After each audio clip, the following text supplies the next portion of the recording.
ഇന്നും ഒരു unfortunate message വന്നു. സാധാരണ ഇങ്ങനെ മെസ്സേജസ് വന്നു കഴിഞ്ഞാൽ ഒരു പോയിന്റ് കഴിയുമ്പോൾ ഡിലീറ്റ് ചെയ്ത് കളയാറാണ് പതിവ്. പക്ഷേ ഇത് ഞാൻ സൂക്ഷിച്ചു വയ്ക്കും. ഇത് എനിക്ക് ഒരുപാട് വലിയൊരു മെമ്മറിയാണ്.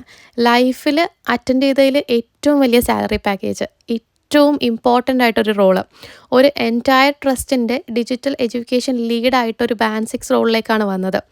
ഇന്നൊരു സ്കിൽഡ് ലേബറിന് കിട്ടേണ്ട ത്രഷോൾഡ് മീറ്റ് ചെയ്യാൻ പറ്റുന്ന അത്രയും വലിയ പോസ്റ്റ്. അത് കിട്ടാതിരുന്നതിൽ വലിയ അത്ഭുതമൊന്നുമില്ല. പക്ഷേ ഇൻ്റർവ്യൂ കിട്ടിയതിലൊരു വലിയ അത്ഭുതമുണ്ട്. കാരണം UK സ്റ്റുഡൻ്റായിട്ട് വരുമ്പോൾ ഡിഗ്രിയുമായിട്ട് യാതൊരുവിധ ബന്ധവുമില്ലാത്ത മാസ്റ്റേഴ്സ് എടുക്കാനാണ് വന്നത്.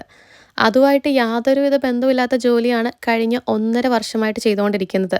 അതുകൊണ്ട് തന്നെ IT-യിലും അതുപോലെ തന്നെ മാനേജ്മെൻറ്റ് സൈഡിലും വളരെ നല്ല രീതിയിൽ ക്വാളിഫൈഡ് ആയിട്ടുള്ള ഒരുപാട് എക്സ്പീരിയൻസ് ഉള്ള ഒരുപാട് പേരുടെ കൂടിയാണ് ഞാൻ കോമ്പീറ്റ് ചെയ്ത് ഇൻ്റർവ്യൂ കോൾ വരെ എത്തിയിട്ടുണ്ടായിരുന്നത്. എനിക്ക് അത് തന്നെ വലിയൊരു അച്ചീവ്മെൻ്റ് ആയിട്ട് തോന്നുന്നു. ഒരു പക്ഷേ പുറത്തുനിന്ന് നോക്കുന്നവർക്ക് ഇതിൻ്റെ ഒരു വാല്യൂ എത്രത്തോളം മനസ്സിലാകും എന്നെനിക്കറിയില്ല. പക്ഷേ UK-യിലുള്ളൊരു സ്റ്റുഡൻറ്റിന് ഇത് കൃത്യമായിട്ട് മനസ്സിലാകും. പ്രത്യേകിച്ച് എന്നെപ്പോലൊരു ബാക്ക്ഗ്രൗണ്ട് ഇല്ലാത്ത ഒരാൾ ഇങ്ങനൊരു പോസ്റ്റിലേക്ക് അപ്ലൈ ചെയ്യുന്ന സമയത്ത് ഇൻ്റർവ്യൂ കോൾ കിട്ടാനുള്ള ചാൻസ് വളരെ കുറവാണ്.